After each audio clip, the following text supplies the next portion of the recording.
సాయి సచ్చరిత్రము 14వ అధ్యాయము. ఈ అధ్యాయం వింటున్న వారందరిపైన బాబా అనుగ్రహం ఉండాలని మనసారా బాబాని ప్రార్థిస్తూ ఈ అధ్యాయాన్ని మొదలు పెడదాము. ప్రస్తావన.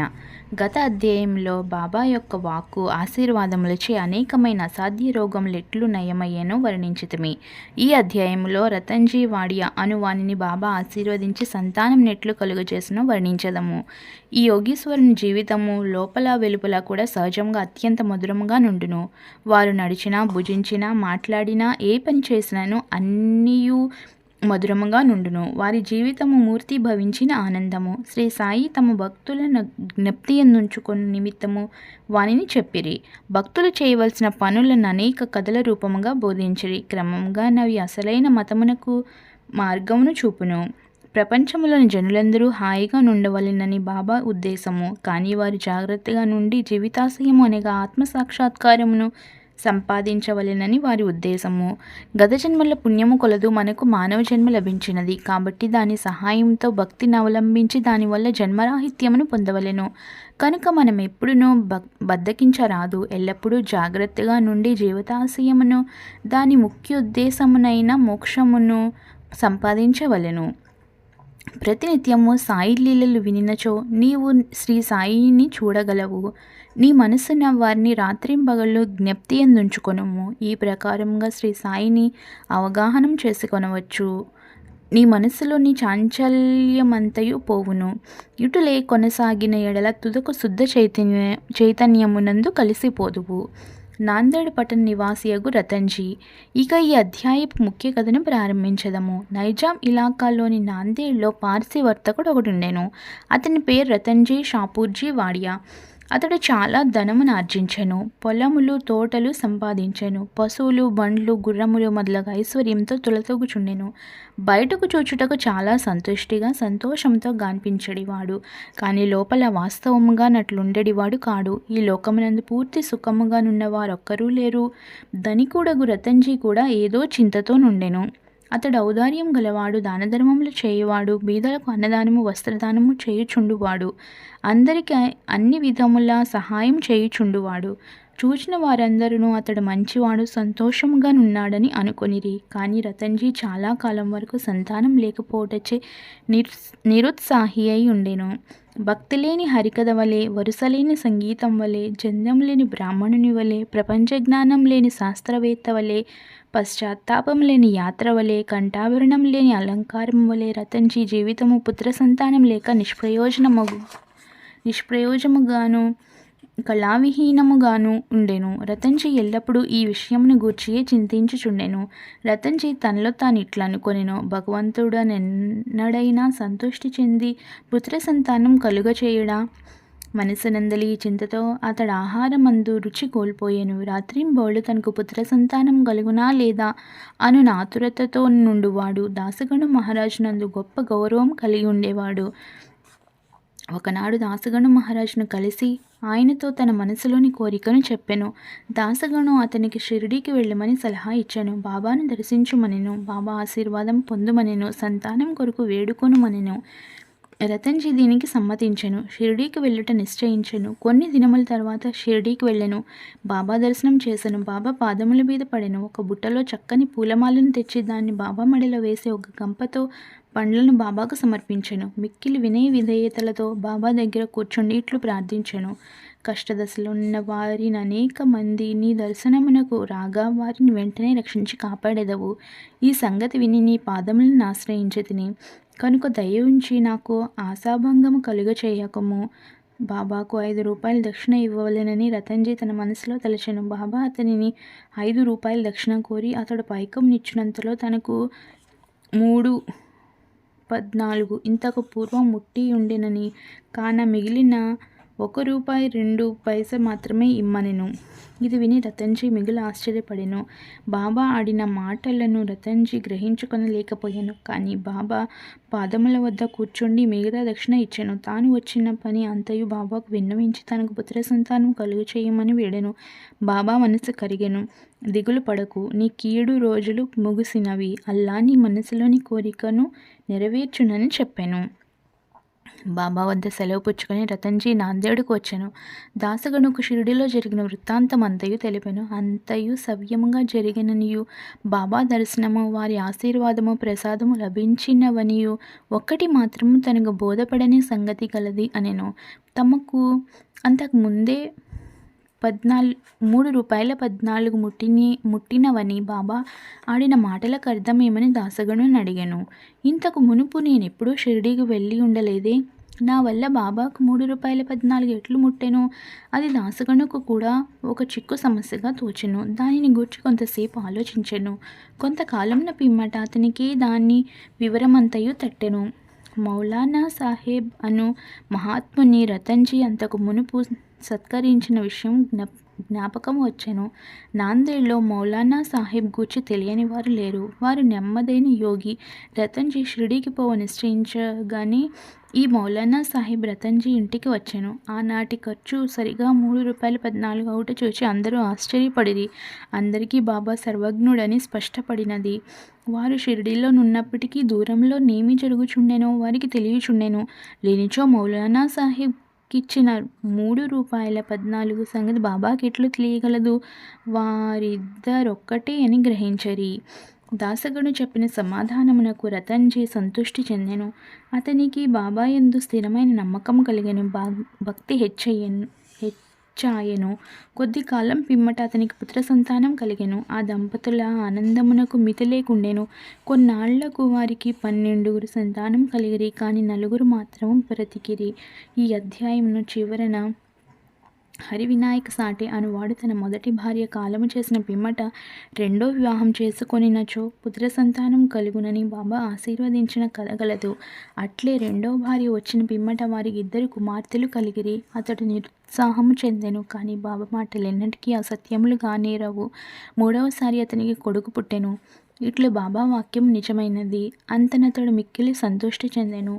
దక్షిణ మీమాంస.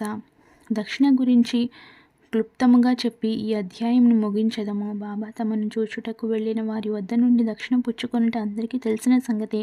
బాబా ఫకీర్ అయినచో వారికి దేని యందు అభిమానం లేకున్నచో వారు దక్షిణనెందు కడగవలెను? వారు ధనము నేల కాంక్షించవలెనని ఎవరైనా అడగవచ్చును. దీనికి పూర్తి సమాధానం ఇది. మొట్టమొదట బాబా ఏమీయూ పుచ్చుకొనిడి వారు కారు. కాల్చిన అగ్గిపుల్లలను జాగ్రత్త పెట్టుకొని జేబులో వేసుకొనిడి వారు. భక్తులను గాని తదితరులను గాని బాబా ఏమీయూ నడిగేడివారు కారు. ఎవరైనా నొక కాని గాని 2 కానులు గాని ఇచ్చినచో వానితో నూనె పొగాకు కొనిడివారు.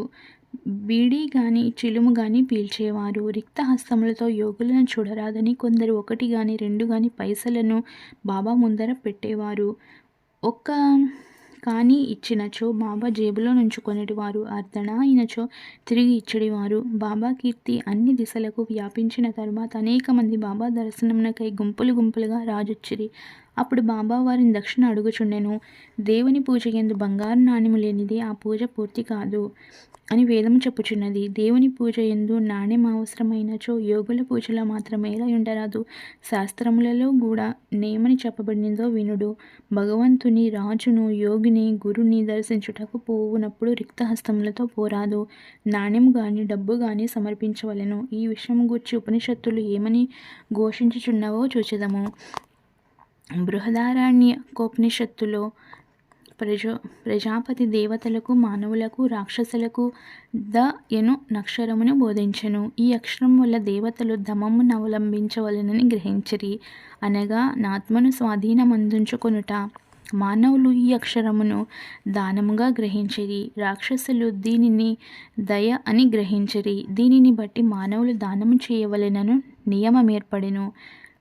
తైత్తిరీయోపనిషత్తు దానము మొదలగు సుగుణముల నభ్యసించవలయునని చెప్పును. దానము గట్టి విశ్వాసముతోనూ ధారాళముగాను అణుకువతోనూ భయముతోనూ కనికరముతోనూ చేయవలెను. భక్తులకు దానము గూర్చి బోధించుటకు, ధనమందు వారికి గల అభిమానమును పోగొట్టుటకు, వారి మనములను శుభ్రపరచుటకు బాబా దక్షిణ అడుగుచుండెను. కానీ ఇందులోనొక విశేషమున్నది. బాబా తాము పుచ్చుకొను దానికి 100 రెట్లు తిరిగి ఇవ్వవలసి వచ్చుచుండెను. ఇట్లా ఇట్లా అనేక మందికి జరిగెను. దీనికి ఒక ఉదాహరణము గణపతిరావు బోడసియన్ను ప్రముఖ నటుడు తన మరాఠీ జీవిత చరిత్రలో గడియ గడియకు బాబా దక్షిణ అడుగుచుండుట చేత ధనముంచుకొని సంచి తీసి బాబా ముందు కుమ్మరించి తిని అనియు దీని ఫలితముగా ఆనాటి నుండి తన జీవితంలో ధనమునకు ఎట్టి లోటు లేకుండెననియు వ్రాసెను. ఎల్లప్పుడూ కావలసినంత ధనము గణపతిరావు బోడస్కు దొరుకుచుండెను. బాబా దక్షిణ అడిగినప్పుడు ధనమే ఇవ్వనక్కర్లేదను అర్థము కూడా ఎక్కువ సంఘటనల వలన తెలియవచ్చుచున్నది. దీనికి 2 ఉదాహరణలు. బాబా 15 రూపాయలు దక్షిణ ఇమ్మని ప్రొఫెసర్ జీబీ నార్కెన్ అడుగగా అతడు తన వద్ద దమ్మిడి అయినా లేదనెను. దానికి బాబా ఇట్లనెను, నీ వద్ద ధనము లేదని నాకు తెలియను, కానీ నీవు యోగ వాసిష్టము చదువుచున్నావు కదా, దాని నుంచి నాకు దక్షిణ ఇమ్ము.